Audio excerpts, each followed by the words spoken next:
Welcome to the Cultivating Success podcast. Jeff Sofer and Jonathan Wolfson are brothers and business partners of the top landscaping company, Nature's Experts. Nature's Experts is home to 6 companies that cater to all your outdoor needs. To learn more about Jeff and Jonathan, simply visit us at www.naturesexperts.com. On the podcast, Jeff and Jonathan bring together other business owners and entrepreneurs to share with you how they developed a prosperous company and how you can too. You will gain insights and meaningful advice on creating the building blocks to success and longevity in the entrepreneurial realm.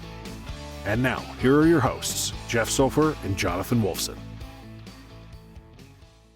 All right. Welcome to the Cultivating Success podcast. Excited to have you here today and to talk a little bit about what led you to become an entrepreneur and, your expert field. So great having you here today with us. Please tell us a little bit about yourself. And your name, your company, everything that you do. Awesome. Thank you very much, by the way, for letting me be here. It's an honor. I appreciate it. My name is Christian Evangelista. I'm with the SBDC at UNF. Any relation to Linda Evangelista? No, but I used to tell people that in college. They would always ask me that. And I would say, oh, yeah. That would really be something. I know. It would be kind of neat to have a very famous cousin, but no. Oh, my gosh. Yes. But I work for the Small Business Development Center, the one at UNF, University of North Florida, up here in Jacksonville. Been working here since October and started here basically used to be had my own small business and used to work for a lot of major companies. So after I graduated high school, I went to film school, was in some direct-to-video type movies. That's how long ago it was. That was a lot of fun. And then I started working art department at Universal Studios. I actually did Halloween Horror Nights and built haunted houses and did a lot of painting. Worked for a company actually painting the theme Talk about park. productions. Those are big productions to put on. Oh yeah, because and a lot of it is by the seat of your pants. They have like a huge warehouse full of stuff, and you're just grabbing things and trying to make things work and happen. So it was a lot of fun, a lot of nights, but a lot of fun. But from there, I went, worked and built Islands of Adventure as a painter for a company, and then started selling Valspar paints out of Lowe's to contractors and to homeowners. Did that for about 13 years. And also I was a regional manager. So I was in charge of training and development of the employees. I had to kind of teach them about, taking their 5 or 6 stores and saying to them, hey, this is your business. Even though it's Lowe's, this is your business. You have to come up with a training plan. You have to come up with a marketing plan. You have to come up with how you're going to get people to sell for you. That essentially. Were you the manager of Valspar? Or of Valspar Paints or of Lowe's? Valspar paints. So Right. we were an independent company that sold the Valspar paint to Lowe's, and I was. So how would someone who's a rep for Valspar Paints, how would they train people to sell for them? There's not reps there in the store that the clients interact with. Correct. So what you're doing is you're working with the employees at the store. Number one, it's building relationships. That's the key thing. Is they're gonna sell who they like, and they're also gonna sell who helps them out. So you want to be behind that desk making paint. You want to be helping customers. If a customer needs caulking or tape, not my product, I don't make money off of it, but I'm going to walk them over there and help them because it helps the store and it helps the employee, especially if it's one person behind the desk. I see. Right. So you have to build those relationships, and then you have to have quality products and show them that, hey, these products are good, and demonstrate and teach them how to sell it and how to do it. So it's definitely a lot of some hand holding, but at the same time, it's a lot of working with people to kind of do, what's best for them in a sense, and kind of teaching them how to really make their lives easier by selling right and correctly. So did that for years, 13 years or so. And then I worked for Carlisle Construction Materials selling roofing. And I had independent reps. So again, I didn't have employees. These were guys that were 30-day contract, independent reps, and had to work with them. And I couldn't say to them, hey, I need you to hire more people and put people out there and all that kind of stuff. I had to say to them, this is what would be in your best interest. We want to hit our sales goals. We want to grow the business. In order to do that, we have to get so many roofers. We have to be in distributors. We have to train them and work with them and all those kinds of things and stuff. And so you have to kind of have a good relationship with your independent reps to work with them, again, to grow their business. Well, very cool. And then that led you to your final destination right now, right? Of where you're at. Then I started my own company and did it There's all more. myself. So it was one of those things where I was working for the company and they did layoffs, and I was one of the guys that got laid off, and I was kind of really thinking of what to do. And one of my own independent rep guys called me up and said, "You ever think about starting a company?" And I said, "Well, I thought about it, but it's a pain to find lines to sell." And he goes, "I've got 3 lines ready to go for you. I've got a guy that's looking for someone." And so I had to Oh, start a company in 2 weeks from scratch, from nothing. why? Why was it within 2 weeks? Because they were getting rid of somebody and they had a bunch of stuff coming up and they wanted to get somebody Oh. in place in 2 weeks. And so is the company the same name now that it was when you started it? Actually, I ended up shutting down the company because it was a conflict of interest when I started here. But the funny thing was, I came to the SBDC to start my company. I actually walked into the SBDC office and said, "I have to start a business in 2 weeks and I don't know what to do." Tell people what the SBDC is. So the SBDC is the Small Business Development Center. There's centers all over Florida. They actually make it so that you're no more than an hour away from one of their locations. And we're part of the SBA, the Small Business Administration. And basically what we do is we provide no cost services, no cost as in free, but we say no cost because taxpayer dollars really pay for this. There are no cost services for small businesses, 500 employees or less, where we help them with pre-venture assistance, getting capital, business plans, marketing plans, market research, financial management, if they want into government contracting, import exporting type things and stuff. And what we do is we're just a confidential sounding board for them where they can come in and make an appointment with us, and we can help them for as long as they want to see us. We have some people that have been here that came here for 2 weeks and started a business and left. And we have some people that have been coming here for 10 years and working with the same consultant. How do you determine whether someone's capable of starting a business or not? Like, what if you know what I'm saying, John? Like, what if someone That's an goes there? interesting question. So Yeah. I guess if you would, so let's try to help our audience here by kind of describing what is the normal process somebody comes in. So you specifically came in one day and you're like, I have an opportunity and I really don't know what to do. And I want to be an incorporated business. And they're telling me, you're giving them the whole story here. I have a few products to sell. What do I do? So how does the SBDC specifically kind of be like, hold your horses, let me help you. It's not as complicated as you think. There are some things that you need to do, and, kind of step by step give you the guide. So what is the steps? That's literally what the woman did. Marge helped me out, and I work with her now. It's kind of funny. She's a New Yorker, and she just looked at me with a dead face and expression and just went, "Sit down. This is what you got to do first. The first thing you got to do is you got to get your LLC set up. We're going to have to go on Sundays. Then you got to get your EIN number. Then you got to get your tax receipt. You got to get your zoning and this, blah, blah, blah." And she walked me through the steps and had a sheet with all the steps of the things to do. She asked me a bunch of questions. What county are you going to be in? Is this a home office? And then she kind of walked me through all of the legalities and the things that I needed to do to get it started. Then she said to me, there's a lot more to doing a business than just starting a business. You're going to have to do your mileage. You're going to have to file your taxes properly. You're going to have to do a business plan so you know what you're doing and you're focused and all these things. And it was really great because they had all these resources that I could use to help me get these things accomplished. And it's all, it was all, again, like I said, it was all no cost. So it was great because I was able to go on the website, or I was able to talk to her and kind of get the help I needed.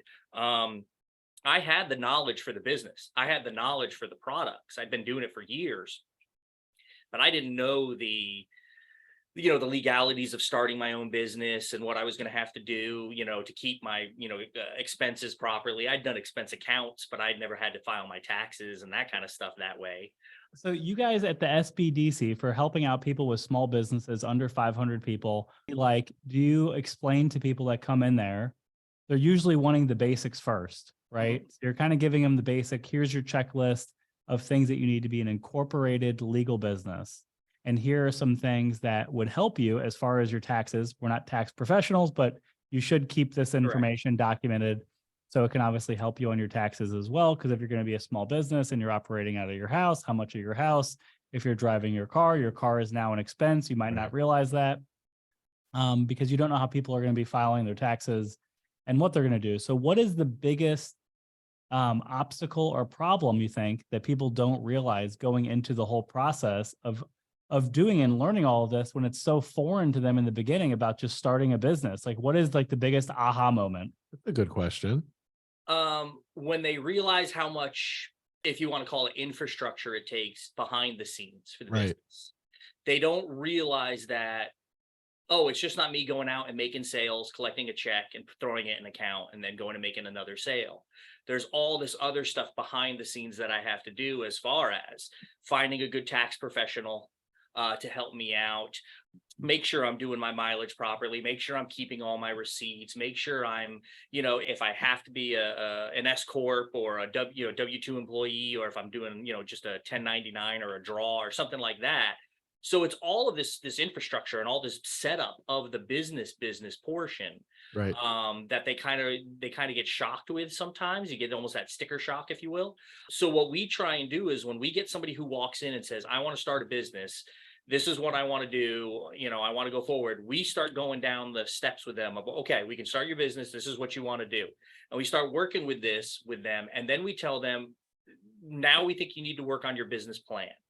Your business plan isn't a one pager. Oh, this is what I want to sell. You guys actually help them through this. So I'm somebody that I want to sell tires and oil, and I want to be able to deliver it to customers. And you're going to say, all right, well, so what do you think that means to you? And they'll make some bullet points and say, well, I'm going to go to mechanics offices. I'm going to try to see if I can get into some local stores, so on and so forth. And you guys are going to be like, all right, well, that seems like a good start. Did you realize that you need to do this? How are you going to deliver the product? How are you going to pay for the product to be able to ship to the customers? Are you going to offer terms? Are these all the different things that you guys particularly help kind of guide them with it? Or is that like crossing the line between actually giving them too much advice?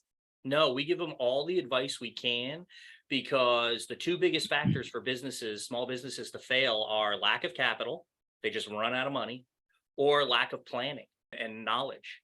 So I think that's so great that there's something that's funded by the state, by the taxpayers. Oh yeah. That really is there to give you a real resource, because, I would assume that, anything where it's like with one of these agencies, this is just my assumption, that it would be like, it's almost like speaking to a lawyer. I can't really tell you what to do with your business, but like, I can give you like a wink and a nod, but I can't really exactly tell you what to do.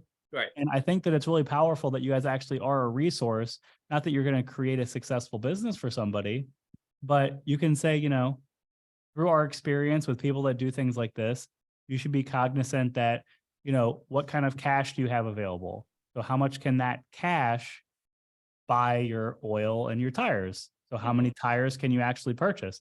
Oh, I didn't realize I can only buy, 2 pallets of oil and I can only buy 30 tires. So I'm sold out. So I guess maybe I should really start smaller, and I really should just focus on 1 shop or 2 shops or whatever. And you guys kind of help them through this process. What was interesting is that you don't really have a handbook. Like, in other words, what I mean by that is, like, everyone comes in with different ideas. So it's like, you just use your experience. It's not like there's something that says, what a cool ask them process. this, ask them, like, you get like challenged every day, or like excited to be like, or actually just, you don't know what's coming through the door. Nope, So you might, like John said, like someone's selling oil and tires, and someone else is going to sell widgets, and someone else wants to do this and that. And you like have to listen to them, their situation, their experience, all that kind of stuff. And then you just give advice based upon the experience you've had, right? Correct. And wow.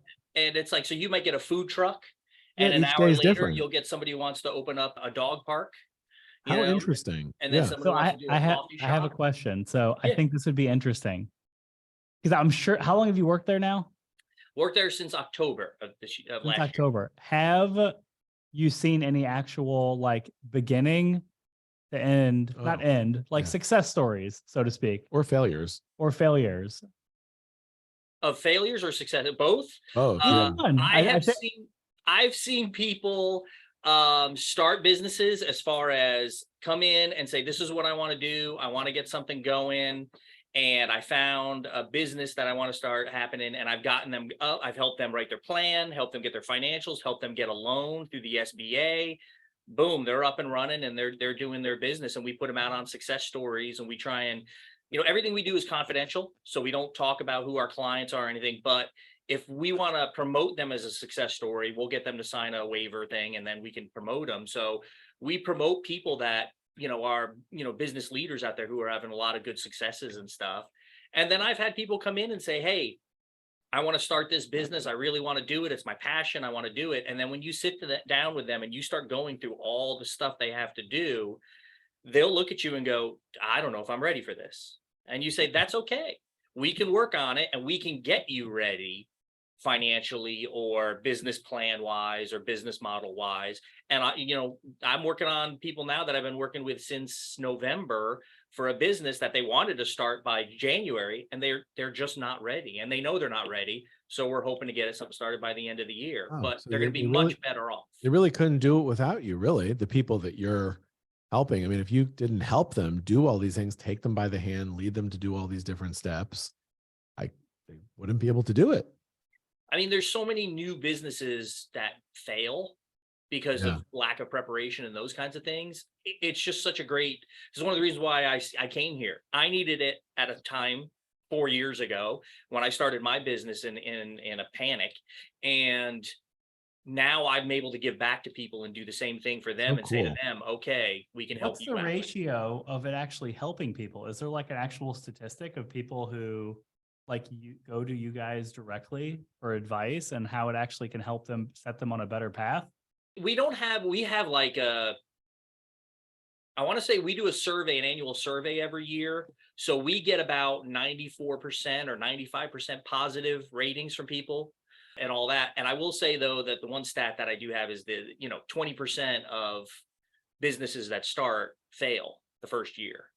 20%? 20%. Yeah. Oh, I don't think that's very high. It's not bad. I thought it was higher, didn't you, John? After 5 years, it's 50. I feel like that's pretty. I would feel like it's like 50%. I would feel like it's 50% of businesses. Yeah.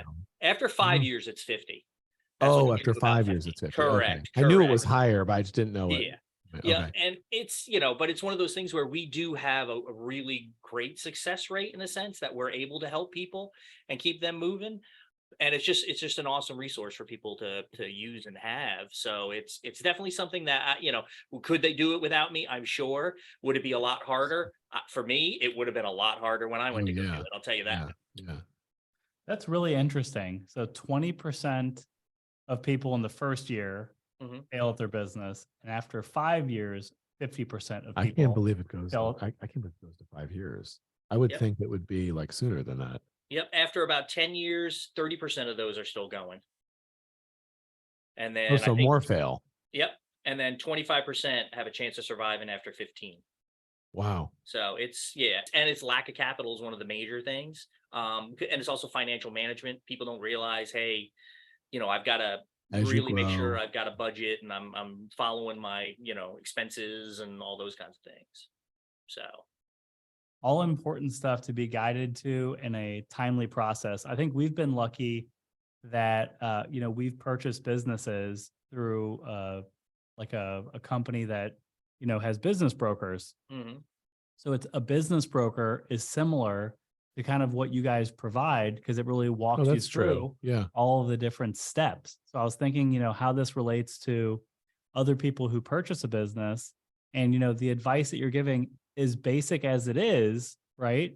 Mm-hmm. About, well, you could Google it. How do I make a company in Florida? Well, you go to Sunbiz. And then, I'm sure there's probably is a list from SBDC and it'll show you what you need to do. Yeah.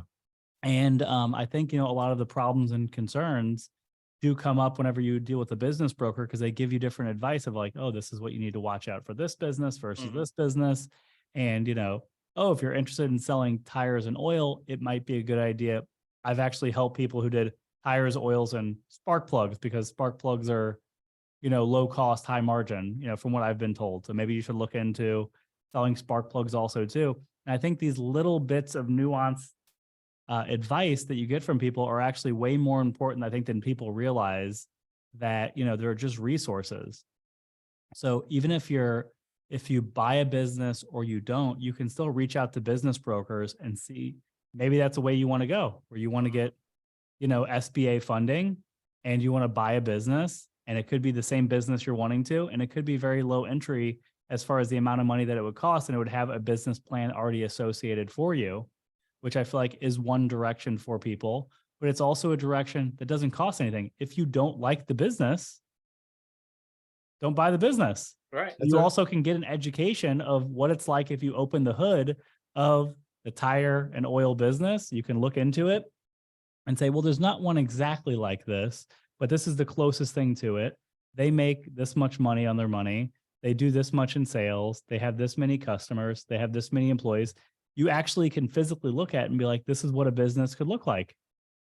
I think that's a really good suggestion, because then you can decide whether you could either buy a business existing or still start your own. Correct. Is Yeah. it- And the cool thing too is we've got people here. We don't get paid on clients we have and all that kind of stuff. We have deliverables to the state because we're a nonprofit. So we have to make sure we work with so many people and all these things.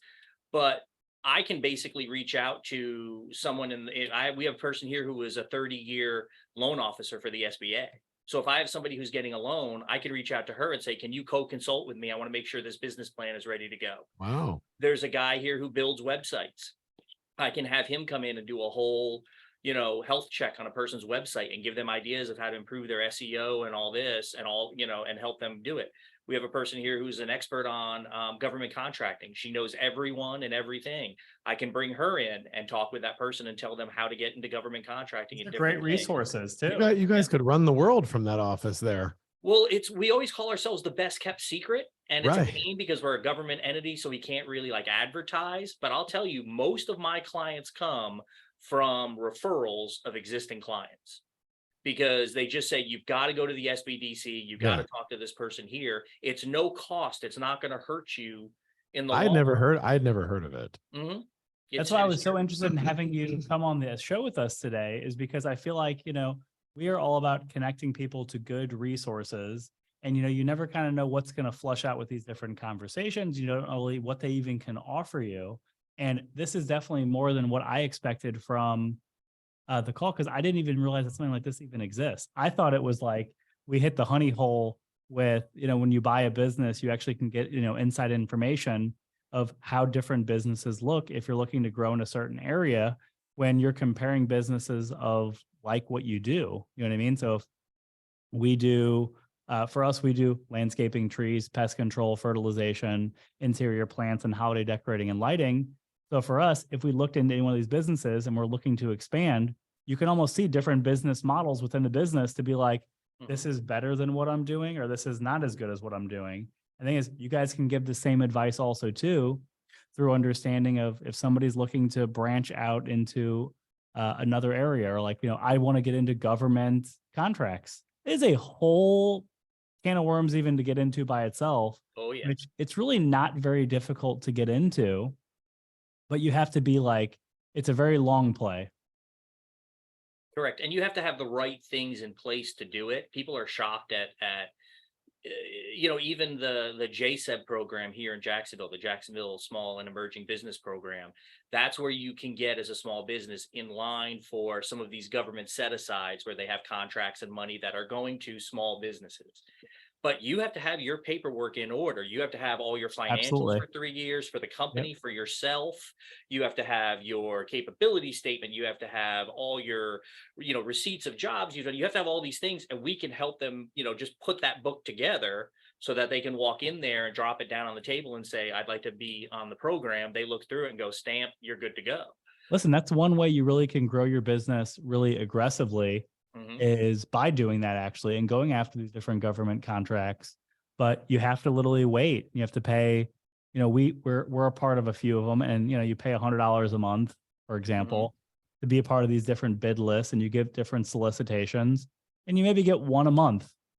That's something you may be interested in bidding on. But listen, you do it for a couple of years. They're all very large opportunities. So literally the first one you get pays for obviously that and some. So it's really just kind of waiting. So I think that that's really a resource people should reach out to more, is understanding the different opportunities for FDOT, for the city, for the county, and the state even for different things or whatever, because they're all different entities that are all looking for different things. They could all of those could be looking for oil and tires. Correct. And possibly spark plugs. And possibly spark plugs as an add-on. So I have a question for you also. So we talked a lot about what you're doing now, but with everything that you did before, is this your favorite thing that you've done so far? Are you learning the most? Are you having the most fun now? Are you not? Did you have fun before? Did you learn the most more? Is this the most exciting for you? You know, like this is like your career has evolved into all different sorts of things. So tell us about that. No, this job sucks. No, I'm kidding. I'm joking. My boss will hear that. No, you know what? It's the rewarding of working with people directly that I think you get a lot out of. When I sold paint at Lowe's and worked for Valspar, and you helped somebody who maybe couldn't afford $10,000 for new cabinets, and you taught them how to paint their cabinets, and they were able to save money and redo. That's rewarding. Yeah. Correct. So doing this, when you work with someone who's like a single mom who has 2 kids raising on her own, she wants to start this business because she knows this business is going to be a huge way for her to improve her life and to improve the life for her kids. And you help her get it all set, help her get the loan, and help her launch her business, and it's successful. It's like you just get to see that happiness on her face and that reward, and you're just like, wow, this you get so much back. I've been on jobs where I've sold construction products for University of Florida for their new training center. It's beautiful. It's massive. I wasn't there for the grand opening. I wasn't there for any of the big deals and stuff. I sold the project. I was on to the next thing. There was no real reward portion of it other than a good paycheck. Yeah. This, you get rewarded every day. And when you have somebody you're working with and they send an email and say, hey, Christian, this is my friend. She wants to start a business, and I told her she needs to talk to you. You're like, okay, I'm doing it right. I'm doing something good here. I just got to keep going and moving on. So it's definitely, the rewards are huge. The benefits. That's so cool. Yeah.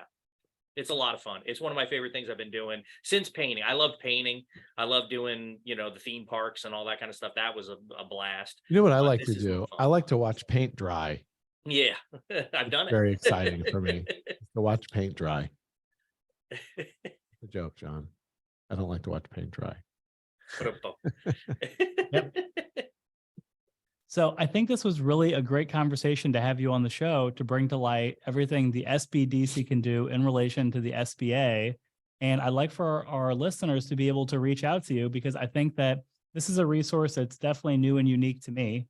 And I definitely will be recommending it to people because, listen, you want to help people get onto the right path, but you're also concerned sometimes when you give certain advice to people. Mm-hmm. And, people that are trained like you understand you're seeing businesses every day. Like, that's your job.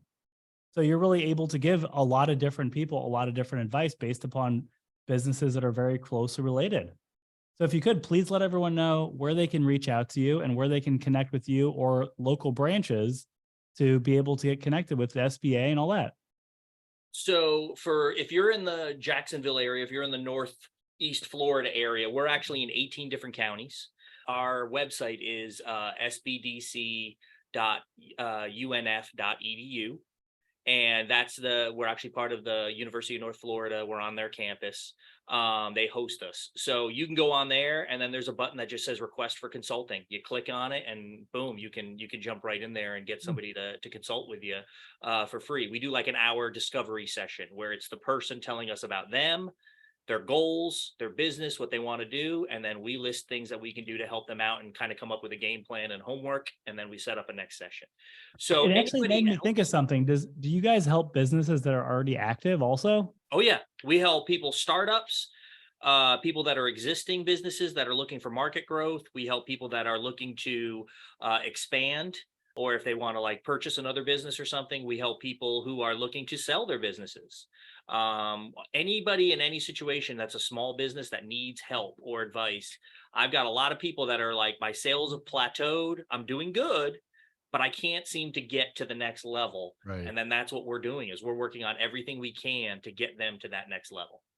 That is awesome. I'm glad that I asked you that, because I think that's important too. Mm-hmm. A lot of people listening to the show, are in the entrepreneurial space. So they're probably already working within their business. And sometimes you need a new, fresh set of eyes to look at the same particular topic. You know, I'm looking, like you said, you hit a ceiling in your business. What am I missing here? You know, where else can I grow? And, you know, through the experience of you specifically, you know, and all the different things that you've done, you know, you never know what kind of advice you might get from somebody. And I've had people where I've said to people, you know, have you done this? And they've been like, I haven't even thought of that. I've been doing this over here. And it's like, okay, well, we can talk about different ideas. We throw stuff back and forth and kind of try and see what it works. My one buddy calls me his business psychiatrist. And I tell him, yep, I can do all the same things a psychiatrist can. I just can't write you a prescription. Right. But, you know, I'll do whatever I can to help you out. And that's what we do. And anybody can get to the SBDC. Like I said, it's no cost. You can go to you can put SBDC near me into Google, or the American SBDC can tell you where the locations are. There are SBDC offices all across the country. Every state has a program. So anybody in any state that's listening to your podcast can literally go onto their website and type in Florida SBDC, Georgia SBDC, Alabama SBDC, whatever, and it'll get them to a website where they can find a location and a contact person to help them out. And SBDC, again, tell everyone again what it stands for. Small Business Development Center. Okay. So that's what we do. We help them grow and succeed. That is awesome and great advice, and is a great resource that I think anybody who's small in business, you know, it's important that you align with the right people for the right advice, you know? And I think that, you know, you guys have different advice for different markets you can attach. And I think it's important to get different types of advice from different types of people also too. So I think that you guys definitely should be utilized much more, and it would be a great resource. So we really appreciate having you on the show today. Thank you, This has Christian. really been very educational for me specifically, and look forward to hearing from you again soon, and obviously seeing how you're helping people continue to move their businesses forward and continue to grow. Thank you. I appreciate it again very much for letting me be on here. You know, I'm glad you guys have a great show out there to help people, you know, talk about small businesses and all that, because people are always, when you guys know, when you're a small business, sometimes you're a one-man show, or you feel like the whole world's on your shoulders. Right. And it's always good to at least know someone else is out there talking about the things that interest you. Support. And you're able to kind of get advice or hear the things you need to hear. So that's what excites me about what that you do actually, is that it is a free resource. It's not asking your friend who doesn't have a business. You might not know anyone in your industry specifically, but you can get solid advice. And it's also, you know, it's private, the information. Yeah. Doesn't want to share it with someone they know. They want, you know, someone who they're not going to say anything. Yep. 100% confidential all the time. We sign a confidentiality agreement actually when we click on your name on the online. So Oh, wonderful. Yeah. Well, that is awesome. Thank you again for joining us today on the Cultivating Success podcast. And we'll talk to you again soon. Thank you. Okay. Thanks, Thank Christian. you guys. This has been the Cultivating Success podcast with Jeff Sofer and Jonathan Wolfson. To learn more about Jeff and Jonathan and their businesses, visit www.naturesexperts.com.